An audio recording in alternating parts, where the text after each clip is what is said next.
My people, as in the halt, you don't happen. No, please let's always take time to pray for our brothers in the middle belt, particularly those in Benue State. Please pray for them. Just watch this video, share and make everybody understand. This is very disheartening. Good evening, everyone. Thanks for joining me in this video. Today is the second day of June, being Monday 2025. On Sunday, one of the Reverend Father in Benue State, who is the head of the Catholic Priests Association, he, granted a press briefing and told everyone that because of the Fulani terrorist attack, I'm just quoting what he said, because of Fulani terrorist attack, that they have shut down over 15 Catholic churches in different communities because the people who do attend these churches are no longer in these communities. They have sacked their communities are deserted. This thing did not start today. So the attacks we are hearing did not start today. And I needed to get some information, more and more information before, coming out to face the camera to say something about it. So yesterday, I decided to start putting calls in Benue State to ask to know more and more. But unfortunately, a lot of people from Benue State don't see this as a strange thing any longer. They see it as a normal thing because they have been psycho-conditioned to believing that this is the way of life. You must leave your ancestral land, your people must be killed, you must live in refugee camp. People, the government have conditioned them. Unfortunately, a Reverend Father is their governor. Yeah, Alea is a Reverend Father who left the pulpit to government house. And just in his eyes, look at what is going on in his state. Catholic churches are being shut down every day. How do we get here? Now, I do not blame these people from Benue State because that is how so many Nigerians are thinking right now. Both the people that call themselves academic doctors, both the people that call themselves professors, both the people that call themselves wise men or influencers, this is the way they think. Once you call Nigeria, anybody benefiting from Nigeria, either legally or illegally, what comes into their mind is, let us make the country to work.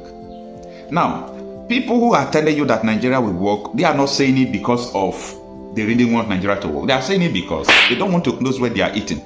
They don't want to close their plans. They have planned how to use population, Nigeria population, to gather influence or to gather money. They don't want that to, stop. But people who are dying, you're on your own. People who are being killed every day, you are on your own. It doesn't concern them. They can't even talk about it. But Catholic Church is keeping quiet about all these things. This is terrible. This is very terrible that Catholic churches, over 15, are being shut down and everybody is just keeping quiet as if nothing is going on. Anyway, let's understand what really transpired. This article reads that over 15 Benue Catholic parishes shut down as herdsmen sack communities. And it reads that no fewer than 15 parishes under the Makurdi Catholic Diocese in Benue State have been shut down due to repeated attacks on host communities by suspected armed herders.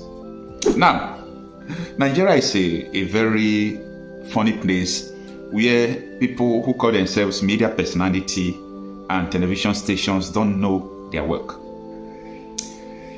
For you to use the term suspected people, maybe they carried out a terrorist attack, you can use that word because you don't actually know the people who carried out this attack. That is only when you are permitted to use that word suspected. For over 10 years, Nigerian media has been using this word suspected. How can you suspect something for over 10 years? How can you suspect something for over 10 years? Now, a lot of my friends who are Fulanis, they do write me and they are not pleased with the way I use the word Fulani terrorists. But I put forth a challenge to them. I said, dear friends, you saw the video of Banda Mohammed on Channels Television. You did not caution him. He said they imported Fulanis. Some of them came with gun. He said it on national television. They are terrorizing.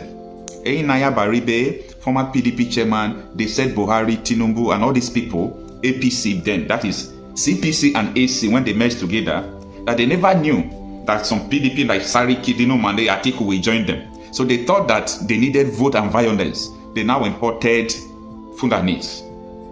They imported Fulanis into the country, and their aim was, if we lose this election, let war start. They were armed.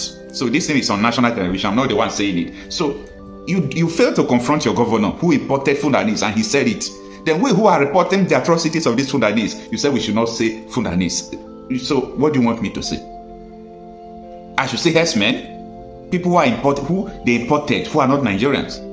Who the person that imported them came to national television to confess that I should come out and twist language because I want to be politically correct. No, I don't do things like that, and that is why I'm different.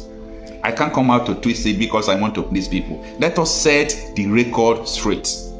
Now, the article continues that the disclosure was made on Sunday by Reverend Father Joseph Beba.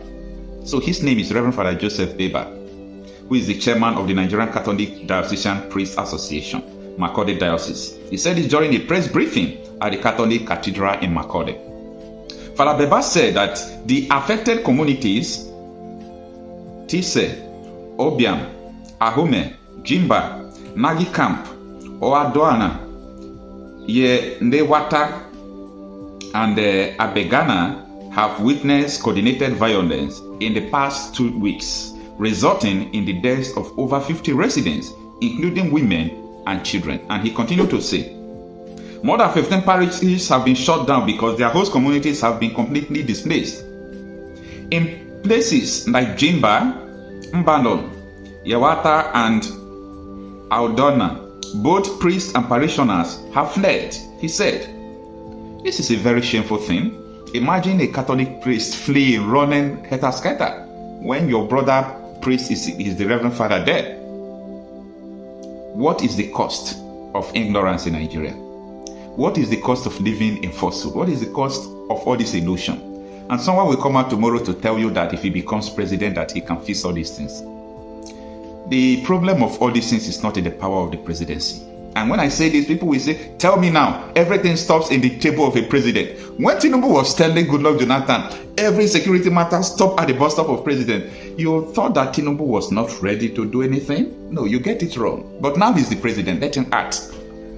If I am telling you that a president can't change Nigeria, can't do anything, I know where I'm coming from. I know the information I have about Nigeria. I know what is going on, and I know where these things are heading to. Where a chief security, the chief of army staff will come out to tell you that even though I deploy the whole army in Nigeria to one state, we can't solve the insecurity situation because they are underlying issue. So you people don't understand what is going on. The problem here is that there are level of complicity. People want Nigeria to become an Islamic state. Yeah, you might not believe me, but that is the truth. And you can't become a president if you do not pass through these people. Yeah, you can't become a president if you do not. They will do everything to stop you. You saw what happened in 2023. They stopped P2B. They stopped him. Even though you want to be politically correct to say you thought we are in Nigeria now. You don't have one councillor. And you thought you can secure up to 6 million votes, where you don't have a councillor, talk less of local government chairman, talk less of a governor. We know what is going on. Now, let me continue with the article. He alleged that the escalation in violence, particularly in Gwere's local government area, followed the testimony of the Bishop of Makurdi Diocese, Most Reverend Wilfred Anegbe, in the United States and Europe on the persecution of Christians in Benue, Nigeria. So if this Reverend Father, you all saw his video before and went to the US to brief them about the insecurity situation in Nigeria, especially in Benue State, if what he said triggers a lot of people to continue to sack Catholic churches, that is to tell you that what he said is nothing but the truth. The persecution of Christians must stop in Nigeria. It must stop. And it's not going to stop by negotiation. It's not going to stop. The Christians have to take the bull by the horn. They really need to stand up to protect themselves. Faith without work is dead. If you are hoping that, oh, God will come, and no God is coming to save you. No God is coming to save you, because the God you are calling has given you brain to think. God did not say you should become moron in the face of terror. In the face of terror, you are shivering, you are saying, oh, let us run away. How many places are you going to run? Or you think this thing is limited in Benue State alone? No. Now, the article continues that these attacks are not random. They are direct response to Bishop Anegbe's international testimony on the systematic persecution of Christians. The church is under siege, Father Beba declared. He criticized the Nigerian military for what he described as a lack of response, even when attacks occur close to their checkpoints. Out of the article. Now, let me explain another very important information you should understand. This Reverend Father, the head of the Catholic Priest Association in Benue State, is saying that these attacks are even happening close to checkpoints in Benue, and the military are not doing anything. Now, is it not the same thing that is happening in the southeast? Military checkpoints everywhere. What is going on will still be going on, and later they will blame the IPOB. This is a total, collusion. I brought to you a video of the local government chairman who confronted the military, and they told him that they don't have the mandate to fight these people. Nigeria can never be sustainable. Now, it continues that we are dismayed by the low energy and response from security forces. The attack on Reverend Father Solomon Antogo on May 24, 2025 happened just 3 kilometers from Naka and less than 500 meters from an army checkpoint, Alser Obiano. There was no intervention, he said. You know what 500 meters is now? You can just tell person, hey, come, the person will hear you. 500 meters, half a kilometer. Father Beba called on President Tinubu and Benue State Governor Hyacinth Aleya to declare war on the armed herders, noting that Governor Aleya had previously identified the attackers as non-Nigerians. Now, he also urged the youth to be vigilant and defend their communities. The right of self-defense is inalienable. We call on our young people to be ready to defend their faith, their farmland, and their way of life. But people who are defending themselves, they are still in the DSS detention, and you people are not saying anything. However, now, let us go to what this man is saying here, that he's calling on Tinubu and, Benue State Governor, who have also declared that these people are not Nigerians. Whether they are Nigeria or they are not Nigeria, it was a governor, it was politicians who brought them into Nigeria to achieve their sole purpose of Islamization. Because if not because of that, I don't see how you import terrorists from Sahel. Do you know the cost of importing the terrorists? That time I heard that the value of Naira is not like this. I heard they spent close to 20 billion in doing all these things. For what purpose? For what purpose?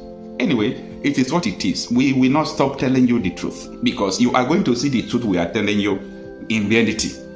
You are going to see it. This is not just an information that you are not going to see that will come to pass. These people will continue to spread into your farmlands, into your houses, until you resist them. They will continue to go until one day they will stop you from going to every churches. Your GOs, your head pastors, they can't do anything because they don't have power to act. They don't have the power to act. Forget what you are saying now. These people are going far. Imagine shutting down more than 15 Catholic churches in Benue State. Don't forget that when it comes to diplomacy, politics, and all those things, that